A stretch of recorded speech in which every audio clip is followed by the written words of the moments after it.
السلام عليكم ورحمة الله وبركاته. الحمد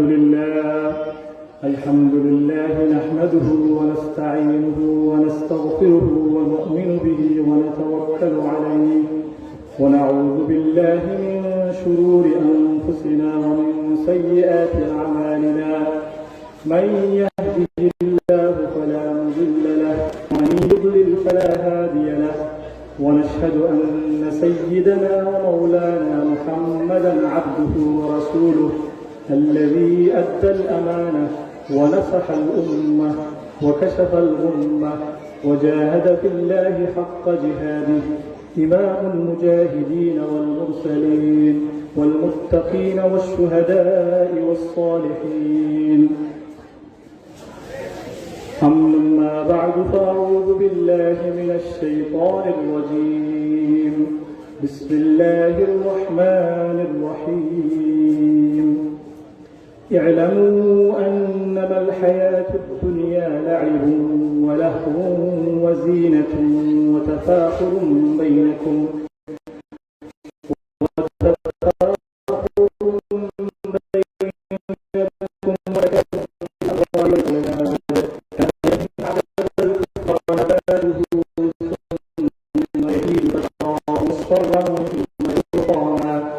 وفي الآخرة عذاب شديد ومغفرة من الله ورضوان وما الحياة الدنيا إلا متاع الغرور.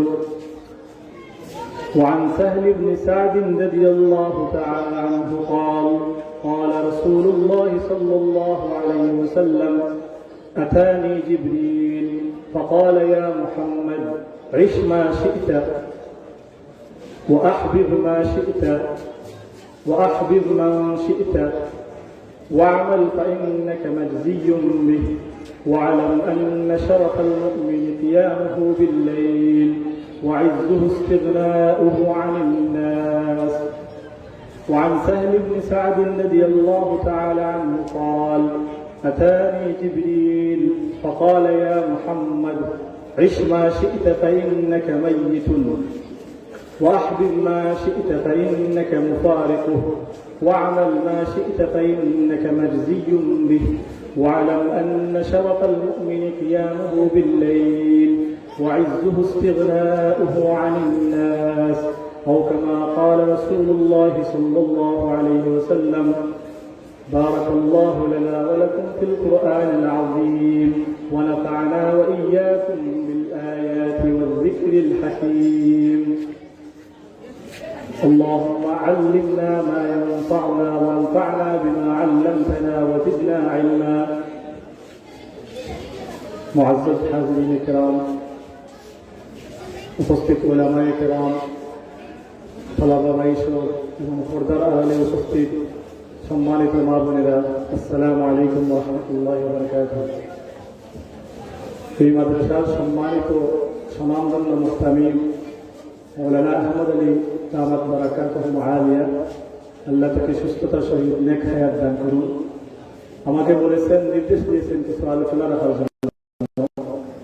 যদিও আমি এরকম আলোচনা তার উপর গতকাল থেকে তারপরও আপনাদের দোয়ার জন্য এখানে হয়েছি। ইনশাআল্লাহ সংক্ষেপে কিছু আলোচনা পেশ করবো কোরআন এবং সুন্নাহ থেকে। আমরা সবাই আমলের নিয়তে আল্লাহ সুবহানাহু ওয়া তাআলা আমাদেরকে এর উপর আমল করার তৌফিক দান করুন। সম্মানিত ভাইয়েরা, প্রথমেই আসুন আমরা আল্লাহ সুবহানাহু ওয়া তাআলার দুইটা নিয়ামতের শুকরিয়া আদায় করি। যে দুইটা নিয়ামত আল্লাহ সুবহানাহু ওয়া তাআলার গ্রেটেস্ট ব্লেসিংস, আল্লাহ সুবহানাহু ওয়া তাআলার সবচেয়ে বড় নিয়ামত আমাদেরকে। কিন্তু স্বাভাবিকত আমরা এই নিয়ামতকে ইগনোর করি, অবহেলা করি, অথবা আমরা এর শুকরিয়া আদায় করি না। আসুন আজকে আমরা অফিসিয়ালি দুইটা নিয়ামতের শুকরিয়া আদায় করি। প্রথম নিয়ামত হইল আল্লাহ সুবহানাহু ওয়া তাআলা আমাদেরকে মুসলিম হিসাবে জন্মদান করেছেন। সবাই বলি আলহামদুলিল্লাহ। মুসলিম হিসাবে জন্ম নেওয়া এটা কত বড় নিয়ামত। আপনি যদি ইউরোপে যান, যেমন আমি ইংল্যান্ডে আছি, ইউরোপের মুসলিমরা বসবাস করে, তাদের দেখবেন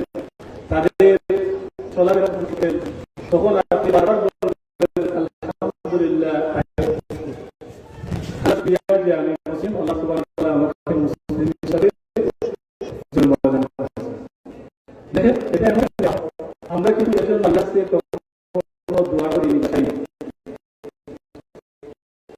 না, চাইতেই দেওয়া হয়। আমরা জন্ম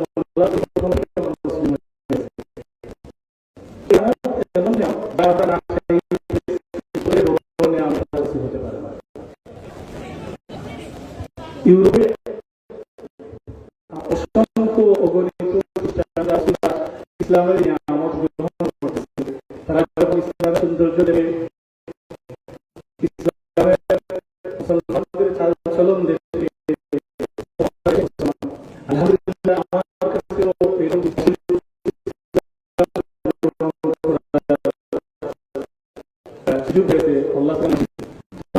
আমি তাকে প্রথমে জিজ্ঞেস করি ইসলামের কোন জিনিসটা সুন্দর লেগেছে, যারা বিভিন্ন জনের কাছ থেকে বিভিন্ন উত্তর আসে এবং বিভিন্ন উত্তরই কিন্তু সিগনিফিকেন্ট এবং তাৎপর্যপূর্ণ। কিছুদিন আগে একজন মুসলমান হয়েছে, আমি তাকে জিজ্ঞেস করলাম কোন জিনিস তোমাকে, সে বলেছে ইসলামের ভারত পবিত্রতার বিধান আছে। আমরা জানি আর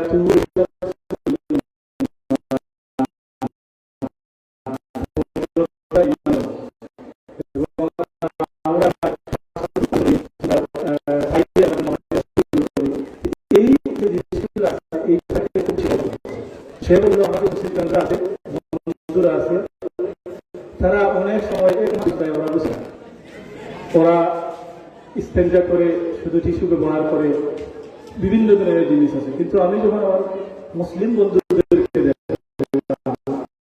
তারা তখন আমি যে আমরা সবসময় পরিষ্কার থাকবো। সে বললো কারণ আমাদের ধর্ম শিক্ষা দিয়েছে আমাদেরকে পরিষ্কার থাকতে হবে। এই উত্তর শোনার পর ওই ব্যক্তি ইসলাম ধর্ম সম্পর্কে এবং সে আমার কাছে শাহাদা পাঠ করল। ঠিক আরেকজন মুসলিম আছে,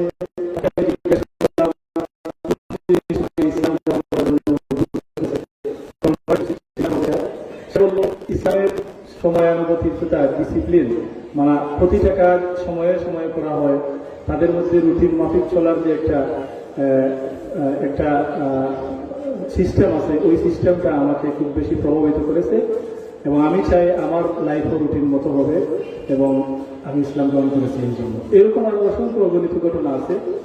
তো আমরা কিন্তু মুসলমান হয়েছি, আল্লাহ সুবহানাহু ওয়া তাআলা এটা আমাদেরকে দিয়েছেন, আমরা কিন্তু চেয়ে আনি নাই, অটোমেটিক দিয়েছেন। আমরা বলি আলহামদুলিল্লাহ।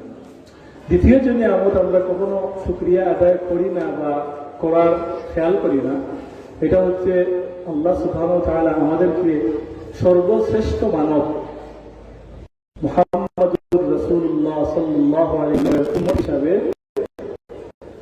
পৃথিবীতে পাঠিয়েছেন। এটার কত বড় নেয়ামত আমরা অটোমেটিক গেছি, আমরা এটা সর্বশ্রেষ্ঠ মানবের উম্মত হওয়া, এটা অনেক গর্বের বিষয়, এটা অনেক মর্যাদার বিষয়। এই মর্যাদাটা আমরা কিয়ামতের দিন সবাই অনুভব করব, যখন রাসূলুল্লাহ সাল্লাল্লাহু আলাইহি ওয়াসাল্লামের উম্মতকে সব উম্মতের উপর বিশেষভাবে সম্মানিত করা হবে, তখন আমরা ভালোভাবে এটা অনুধাবন করব। তবে কিছুটা অনুধাবন করা যায় বিভিন্ন ঘটনার মাধ্যমে।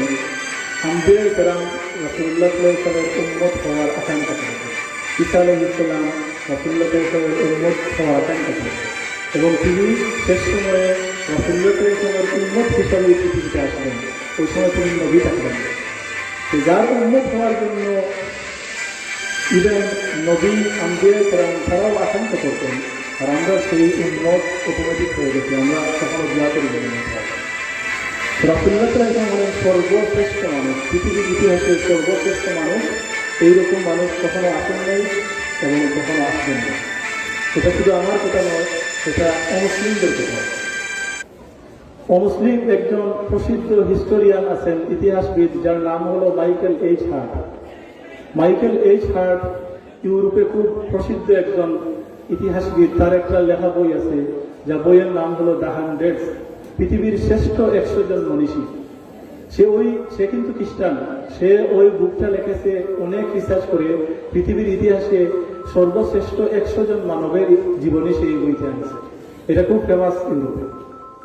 আপনারা কি জানেন ওই অমুসলিম খ্রিস্টান ইতিহাসবিদ সে ওই 100 জনের লিস্টে সর্বপ্রথম কার নাম এনেছে? মুহাম্মাদুর রাসূলুল্লাহ সাল্লাল্লাহু আলাইহি ওয়াসাল্লাম। তারপর এনেছে অন্যান্য মানুষের, ঈসা আলাইহিস সালাম। সে তো ঈসা আলাইহিস সালামকে তারা মানে জিসাস বলে, জিসাসের নাম পরে এনেছে, কিন্তু সর্বপ্রথম নাম এনেছে মুহাম্মাদুর রাসূলুল্লাহ সাল্লাল্লাহু আলাইহি ওয়াসাল্লাম। সে তার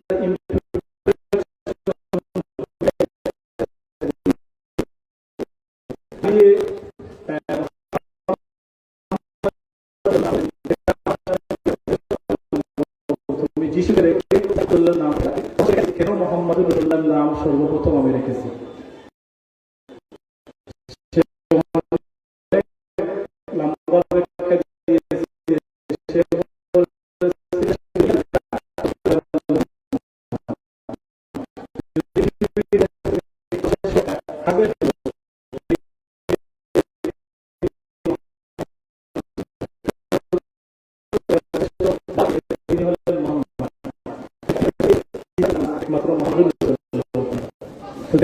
আমাদের নবী যে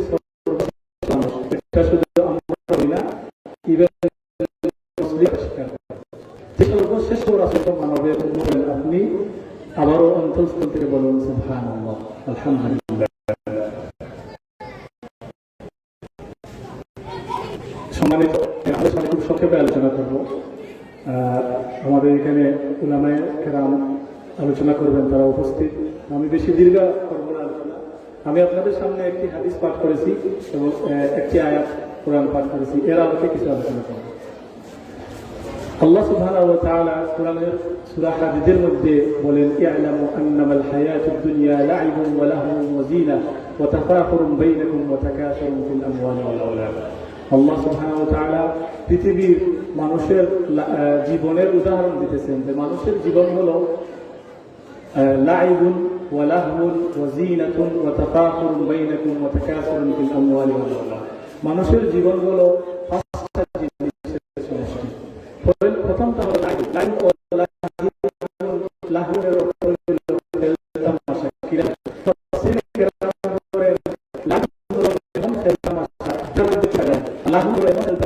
যার মধ্যে কিছু না কিছু ফায়দা আছে।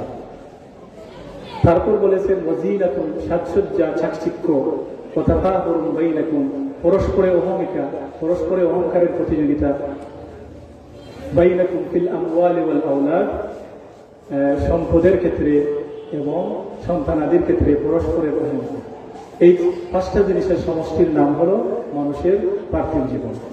এখন দেখেন, প্রথম মুফাসসিরিনে কেরাম বলেন, একটা তাফসীরে আমি বলেছি যে এই যে স্টেজগুলো আছে, স্তরগুলো আছে, মানুষ একটার পর আরেকটা স্তর অতিক্রম করে। প্রথম স্তর হলো লাইবুন, এমন খেলতামাশা যার মধ্যে কোনো ফায়দা নেই।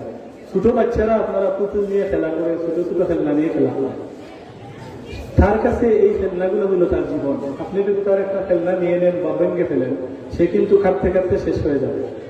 সে বুঝতেছে না যে এই খেলনাগুলা কিছুই না, কিন্তু তার কাছে তার পুতুল, তার এই যে খেলনাগুলো আছে, মাটির ঘর, এগুলোই তার কাছে সব কিছু। সে বাংলে সে খুব বেশি কাঁদবে, বড়দের মধ্যে কাঁদবে।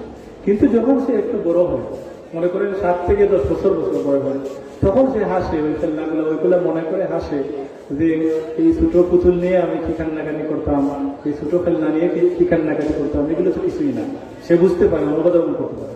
কিন্তু পরবর্তী স্টেজ যখন 7 থেকে 10 বছরে যায়, তখন তার কাছে আরো বিভিন্ন খেলনা আছে যেগুলোর মধ্যে কিছুটা কিছু ফায়দা আছে। লাহওয়ান, মনে করেন সে সাইকেল নিয়ে দৌড়াদৌড়ি করে মাঠে গিয়ে খেলে, ওই খেলাগুলোর মধ্যে কিছুটা শারীরিক এক্সারসাইজ আছে, তার ফায়দা আছে ওইগুলোর মধ্যে। সে সাঁতার কাটিয়ে দৌড়াদৌড়ি করে অন্যান্য বাচ্চাদের সাথে, এটা হলো লাহওয়ান, মানে কিছুটা ফায়দা আছে শারীরিক।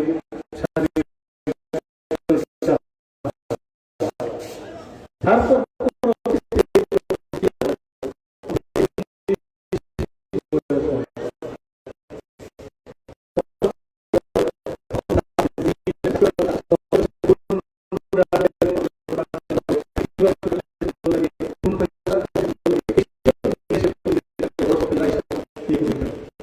তখন ঠিক আছে সবকিছু যে আমি কিভাবে সুন্দর দেখায় অন্যদের। যখন বয়স আর একটু বাড়ে, 20 বছর চলে যায়, সেখানে শেষ করে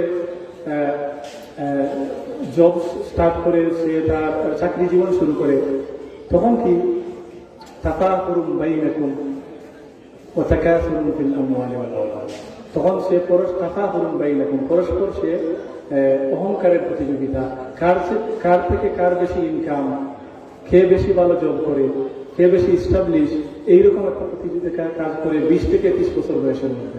আপনারা মিলিয়ে দেখেন, এটা আমার ক্ষেত্রেও সত্য। তারপর যখন সে কিশোর হয়, তার ফ্যামিলি হয়, বাচ্চা কাচ্চা বড় হয়, তাদেরকে পড়ালেখা করে তারা ইস্টাবলিশ হয়, সেও চাকরি করে অনেক টাকা কামাই করে, তখন সে তার বন্ধুদের সাথে, ওই বয়সের বন্ধুদের সাথে কি নিয়ে অহংকার করে? বাচ্চাদেরকে নিয়ে অহংকার করে, সম্পদ নিয়ে অহংকার করে। সে বলে আমার বাচ্চা তো অমুক ইউনিভার্সিটিতে পড়ে, অমুক চাকরি করে, সে খুব বেশি ইস্টাবলিশ। তারপর তার সম্পদের অহংকার করে, আমার বাসা আছে, আমার বিজনেস আছে, এই আছে সেই আছে, প্রচুর টাকা আছে। এই হলো মানুষের স্টেজ। তারপর কি? তারপর মৃত্যুর পর সে যখন কিয়ামতের দিন উঠবে, হাসরের ময়দানে, তখন এই সব কিছুকেই তার বেকার মনে হবে। লাহুন লাইবুন যিনাতুন তাফাখুরুন বাইনাকুম ওয়া তাকাসুরুন ফিল আমওয়ালি ওয়াল আওলাদ, সব স্তরকেই তার কাছে কি মনে হবে? ওয়ামাল হায়াতুদ দুনিয়া ইল্লা মাতাউল গুরুর, দুনিয়ার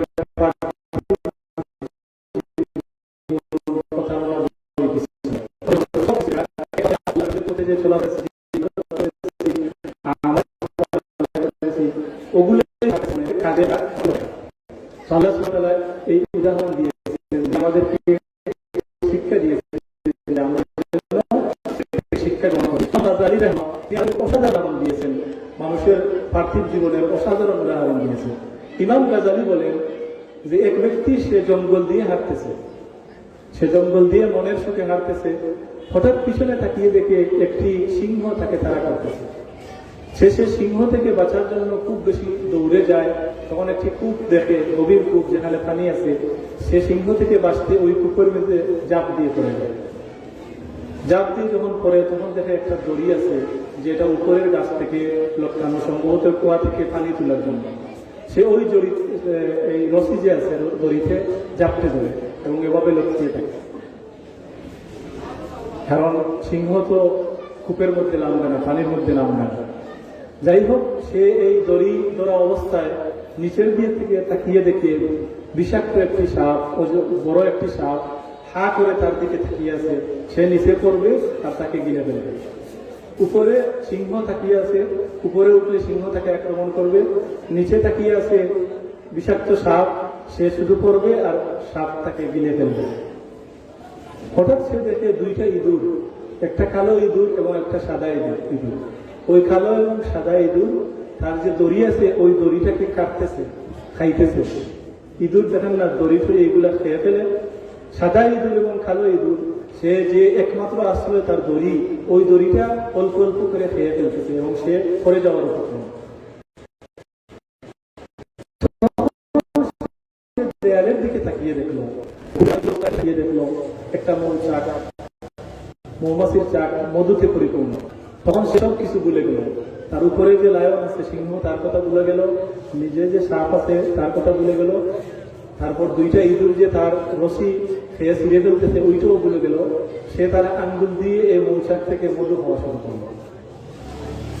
ইমাম গাজালি রাহিমাহুল্লাহ বলেন, আমাদের পার্থিব জীবন ওই ব্যক্তির মতো। তিনি বলেন, সিংহ যে তাড়া করতেছে তাকে, সে হলো মৃত্যু।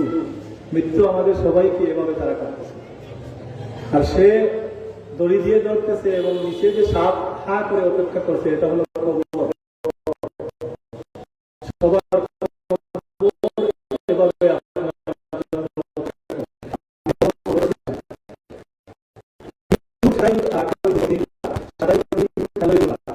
অর্থাৎ দিন রাত কিছু খেয়ে ফেলতেছে। আপনার যখন একদিন অতিক্রম করেন, আপনার হায়াত থেকে একটু কমে গেল।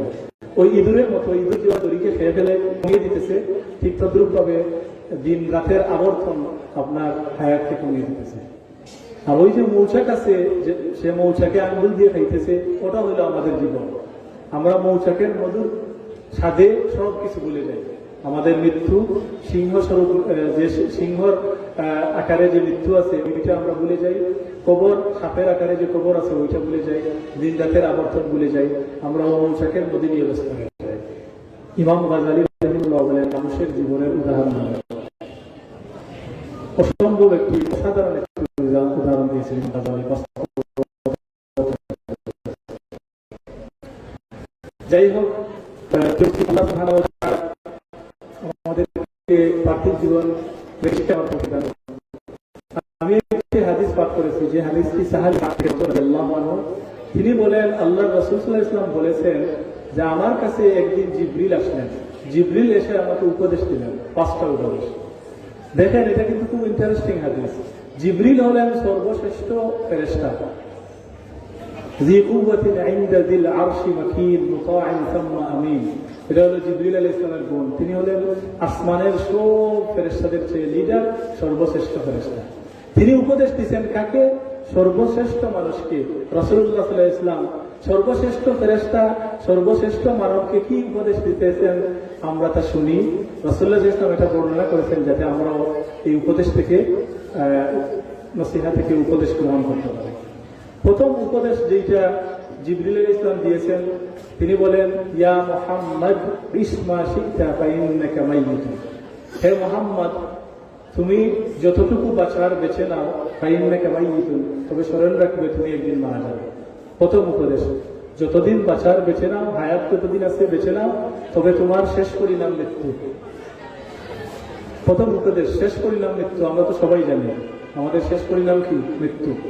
পৃথিবীর সবচেয়ে হেলথি মানুষ, ফিট মানুষ, যে জিমে যায়, তার শরীরে কোনো চর্বি নাই, সেও মারা যায়। পৃথিবীর সবচেয়ে বড় পাওয়ারফুল ক্ষমতাধর ব্যক্তি, সেও মারা যায়। গতকাল 3 বারের প্রধানমন্ত্রী, মাননীয় প্রধানমন্ত্রী, উনিও মারা গেছেন। তো এভাবে পাওয়ারফুল ব্যক্তি মারা যায়। সবাই আমরা মৃত্যুর স্বাদ আস্বাদন করবো। কুল্লু নাফসিন যায়িকাতুল মাউত।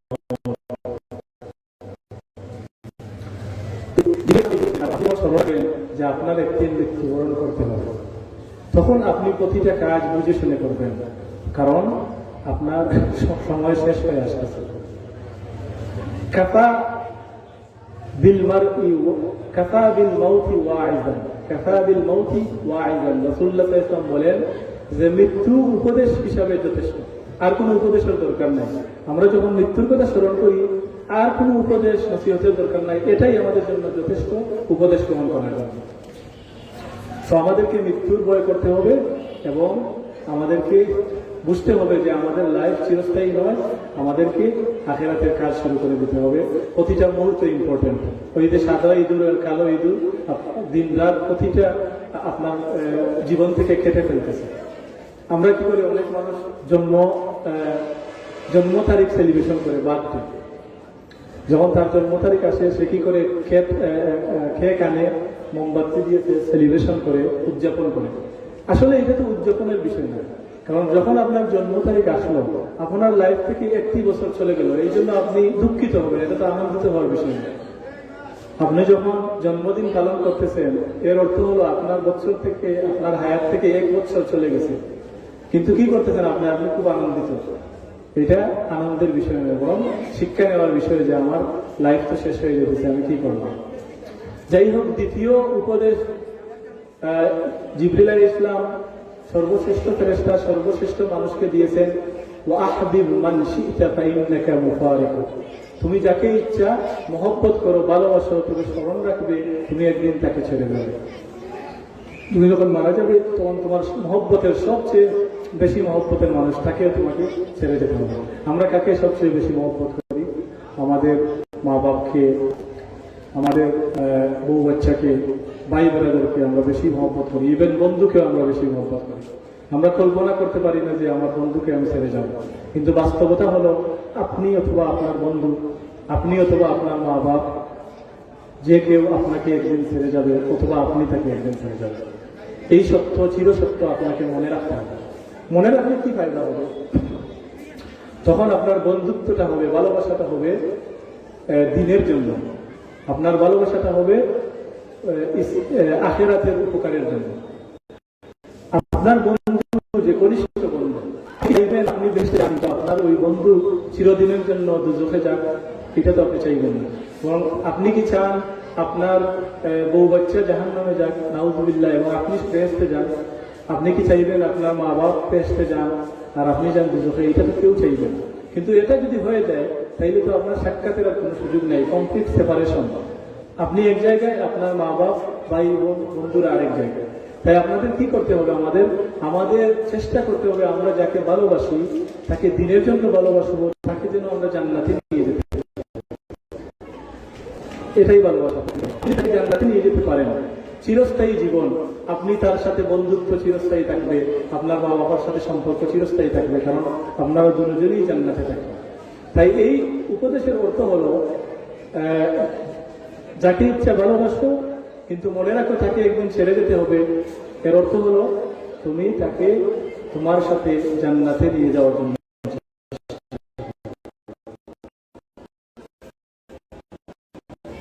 তারপর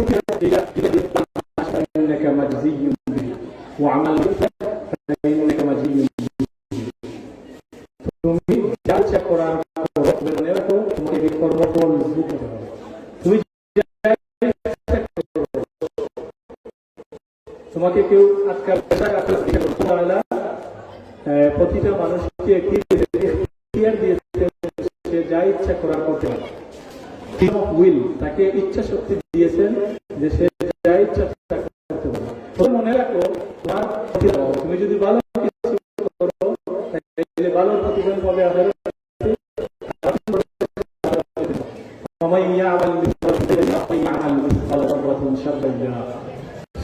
যে সরিষার দানা পরিমাণ ভালো কাজ করে কিয়ামতের দিন সে তার প্রতিদান পাবে, যে সরিষার দানা পরিমাণ কোনো খারাপ কাজ করে কিয়ামতের দিন তাকে তার প্রতিদান দেওয়া হবে। তাই ভাইরা আমার মনে রাখতে হবে, আমরা যা করি প্রথমে আমাকে ডিসিশন নিতে হবে এই কাজটা আমি ভালো করতেছি নাকি খারাপ। হাসিবু আনফুসাকুম ক্বাবলা আন তুহাসাবু, তোমরা তোমাদের নিজেদের হিসাব নাও, তোমাদের হিসাব নেওয়ার পূর্বে। উমর রাদিয়াল্লাহু তাআলা আনহুর একটি বিখ্যাত মাকুলা আছে, তিনি বলেন হাসিবু আনফুসাকুম ক্বাবলা আন তুহাসাবু, তোমরা নিজেদের মুহাসাবা করো, হিসাব করো, তোমাদের কিয়ামতের দিন তোমাদের হিসাব নেওয়া হবে। তা আপনি যখন কোনো কাজ করবেন আপনি ডিসিশন নেবেন যে এটা আমি ভালো করতেছি নাকি খারাপ করতেছি। খারাপ যদি হয় ওইটাকে আপনি পরিত্যাগ করেন, কারণ খারাপ আপনাকে জাহান্নামের দিকে নিয়ে যাবে। যদি ভালো কাজ করেন তাইলে ওইটা করেন, আলহামদুলিল্লাহ, ওইটা আপনাকে জান্নাতের দিকে নিয়ে যাবে। কবি বলেন जैसा करने वैसा बढ़नी, ना मानो तो करके देख, जन्नत भी है जहन्नम भी है, ना मानो तो मर के देख। कवि बोलें যে जैसा करने वैसा बढ़नी, যেমন কর্ম তেমন ফল, না মানো তো করকে দেখ, না মানলে তুমি করে দেখো। জান্নাত भी है जहन्नम भी है, না মানো তো মর के দেখ, জান্নাতও আছে জাহান্নামও আছে, যদি বিশ্বাস হয় না তাহলে মরে দেখো, মরার পর বুঝতে পারবে জান্নাত জাহান্নাম আছে। তো আমাদেরকে তৃতীয় উপদেশ, যা ইচ্ছা করার করো, তবে মনে রাখো তোমাকে প্রতিদান দেওয়া হবে। চতুর্থ অ্যাডভাইস, উপদেশ জিবরিল রাতের শেষ প্রহরের দিন আমাদেরকে, এটা হলো মুমিনের সম্মানের কারণ। আল্লাহ সুবহানাহু ওয়া তাআলা তাদেরকে সম্মানিত করেন যারা রাতের শেষ প্রহরে আল্লাহ সুবহানাহু ওয়া তাআলার কাছে সন্ধান করে নামাজ পড়ে দোয়া করেন। তাদের চেহারায় অন্যদের মধ্যে নূর আপনি দেখতে পারেন, কারণ রাতের শেষ প্রহরে যে ইবাদত করেন ওটা হলো কিছুই আল্লাহর পারবেন, শুধুমাত্র আল্লাহ এবং তার বান্দার মধ্যে, কেউ এখানে তার মধ্যে লিয়ার কোনো চান্স নেই, কারণ সে একাকি নামাজ করতেছে, অন্ধকার রাতে কেউ দেখতেছে না। এবং ওই সময় দোয়া কবুল হওয়ার সবচেয়ে ইম্পর্টেন্ট টাইম রাতের শেষ প্রহরে। আমি আপনাকে কি বললাম, শক্ত দিলাম, আপনি যখন কোনো মুসিবতে পড়বেন আপনি রাতের শেষ নামাজ করবেন, আপনি করবেন 2 রাকাত, 4 রাকাত, 6 রাকাত, 8 রাকাত, তারপর ইখলাসের সাথে আল্লাহ সুবহানাহু ওয়া তাআলার কাছে দোয়া করুন, কোনো বাধা নেই, ইনশাআল্লাহ আপনার দোয়া কবুল হবে। এটা উলামায়ে কেরামের অভিজ্ঞতা, আমার নিজের অভিজ্ঞতা। আপনি যদি রাতের শেষ প্রহরে দোয়া করেন আল্লাহ তাআলা অবশ্যই আপনার দোয়া শুনবেন, কারণ এই দোয়ার মধ্যে কোনো সই নাই, ক্রিয়া নাই, কাউকে দেখানো নাই, এটা শুধু আল্লাহর জন্য। শীতের রাত দিব, তাই কি শীতের রাত রাসূলুল্লাহ সাল্লাল্লাহু আলাইহি ওয়াসাল্লাম একটা হাদিসে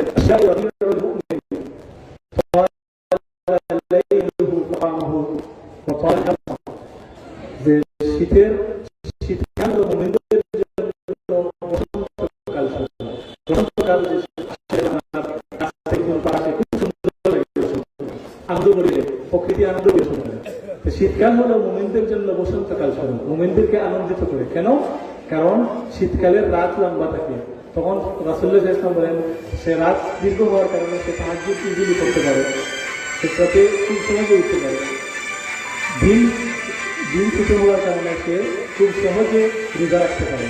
তাই শীতকাল হলো মুমিনদের জন্য বসন্তকাল। আমরা চেষ্টা করি যখন শীতকাল আমরা রাতের শেষ করে আল্লাহ সুবহানাহু ওয়া তাআলার কাছে কি করবো, তাহাজ্জুদের নামাজ কিয়াম লাইল করবো, তারপর আল্লাহ সুবহানাহু ওয়া তাআলার কাছে আমাদের আরজি পেশ করবো, দোয়া করব। সর্বশ্রেষ্ঠ জিবরিল আলাইহিস সালাম দিয়েছেন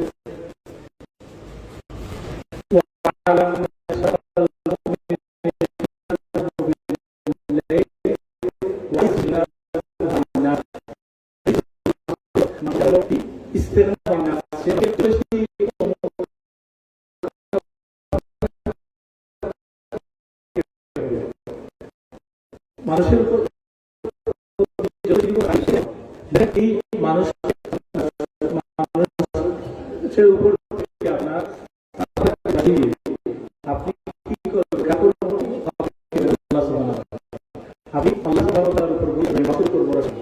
আপনি যত বেশি মানুষ থেকে দূরে থাকবেন তত বেশি আপনার সম্মান মর্যাদা বৃদ্ধি হবে।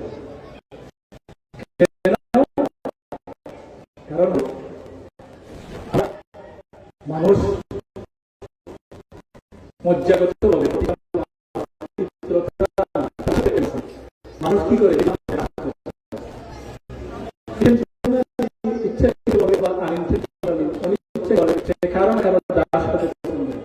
বলতে পারে যে মানুষটা আল্লাহ সুবহানাহু ওয়া তাআলা ডাকে ফজরের নামাজ পড়তে পারে না, সেই মানুষই যখন কোম্পানির ম্যানেজার বস ফজরের ওয়াক্তে বেকার ইবাদত করতেছে, তার বসের দাসত্ব করতেছে, এরকম অসংখ্য অনেক শয়তান নেতা উপস্থিত হয় না, সে কার দাসত্ব করতে পারে? সে আসলে আল্লাহ সুবহানাহু ওয়া তাআলার দাসত্ব করতেছে না, সে করতেছে কি তার নেতার দাসত্ব, তার ম্যানেজার বসের দাসত্ব, তার এমপ্লয়ার যে তাকে চাকরি দিচ্ছে তার দাসত্ব করতেছে। তো কোনটার মধ্যে সবচেয়ে বেশি মর্যাদা? যদি আপনি আল্লাহর দাস করতে পারেন সেটার মধ্যে আল্লাহর জন্য বেশি মর্যাদা। কারণ মানুষ সে নিজেই কি সে অন্যজনের দাস, এরকম দাস দাস, কিন্তু আল্লাহ সুবহানাহু ওয়া তাআলা রব্বুল আরবাব রব্বুল আলামিন, তার দাস হওয়া গর্বের বিষয়। আমরা যদি আল্লাহর গোলাম হতে পারি এটা আমাদের জন্য গর্বের বিষয়। আমাদেরকে মানুষের কি মুখাপেক্ষিতা থেকে নিজেদেরকে সরিয়ে আনতে হবে এবং আল্লাহর মুখাপেক্ষি আনতে হবে, এটা হলো আমাদের জন্য মর্যাদার বিষয়। তাই আপনাকে অর্থনৈতিকভাবে শারীরিকভাবে সমৃদ্ধ হতে হবে যে আপনি কারো হেল্পের প্রয়োজন হয় না, আপনি আপনার প্রয়োজন আল্লাহ সুবহানাহু ওয়া তাআলার কাছে বলবেন এবং আল্লাহ সুবহানাহু ওয়া তাআলার কাছে থেকে মঞ্জুর করবেন, মানুষের কাছে বলার প্রয়োজন নেই। যাই হোক, আমি বলছিলাম সংক্ষিপ্ত আলোচনা, ইনশাআল্লাহ আমি আমার আলোচনা শেষ করব। তো আমরা মনে রাখি এই পাঁচটা অ্যাডভাইস, এই উপদেশ জিবরিল আলাইহিস সালাম সর্বশ্রেষ্ঠ ফেরেশতা সর্বশ্রেষ্ঠ মানুষকে দিয়েছেন, সবাই মনে রাখবেন। প্রথম অ্যাডভাইস কি? প্রথম অ্যাডভাইস হলো তুমি যতক্ষণ ইচ্ছা বাঁচো, কিন্তু মনে রাখবে একদিন তোমার মৃত্যুবরণ করতে হবে। তারপর দ্বিতীয় অ্যাডভাইস কি? তুমি যাকে ইচ্ছা ভালোবাসো, কিন্তু মনে রাখো একদিন তোমাকে ছেড়ে যেতে হবে। তৃতীয় কি? তুমি যা ইচ্ছা করার করো, কিন্তু মনে রাখো প্রতিটা কাজের কর্মের প্রতিদান দেওয়া হবে। চতুর্থ অ্যাডভাইস হলো মনে রাখো মানুষের সম্মান হলো কি? রাতের নামাজে, রাতের নামাজে। পঞ্চম অ্যাডভাইস হলো মানুষের কি ইজ্জত হলো সে যত বেশি অন্য মানুষ থেকে কি হবে নির্ভরতা কমিয়ে আনবে, যত বেশি স্বনির্ভর হবে তার ইজ্জত সম্মান তত বেশি। আল্লাহ সুবহানাহু ওয়া তাআলা আমাদেরকে এই অ্যাডভাইসের উপর, এই উপদেশের উপর আমল করার তৌফিক দান করুন। ওয়া আখিরু দাওয়ানা আলহামদুলিল্লাহি রাব্বিল আলামিন। ইনশাআল্লাহ।